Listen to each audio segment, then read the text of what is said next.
Hey friends, Advent Day 7 here, and we're in the book of Matthew, chapter 1, looking at the genealogy of Jesus. And we've seen recently that, of course, in Jesus' line, King David came about. And he was a great king, a man after God's own heart. But he was not a perfect king, and he messed up quite a bit. But God made a covenant with him, saying that from your family, one day, a king will come, and he will rule forever.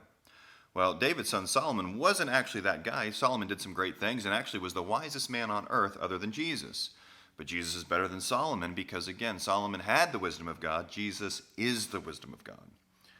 But I want to talk to you a little bit about Solomon's son. Let me read to you Matthew chapter 1, beginning in verse 7 here.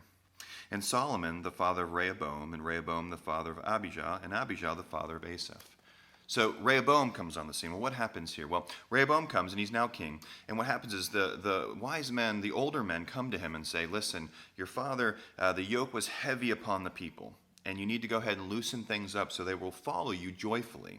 So this is the wise counsel that he received. He's a young man. He's now king. And so the older men come and try to help him. Well, instead of listening right away, he goes to his contemporaries. He goes to those who are his age and says, what do you guys think I should do?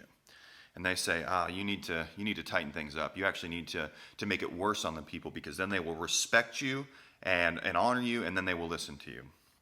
And so in 1 Kings chapter 12, here's what it says.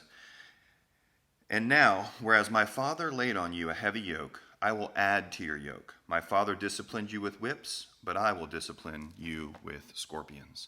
So he doesn't take the wise counsel. He goes with the young men's counsel, and he makes things harder for the people. And what ends up happening is this leads to the kingdom of Israel divides into two kingdoms. And so this unity that they had before now falls apart.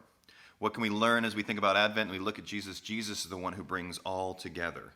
But if we're not careful, we will divide, especially if we will not listen to wise counsel, especially that counsel that comes from the Word of God. Have a good day.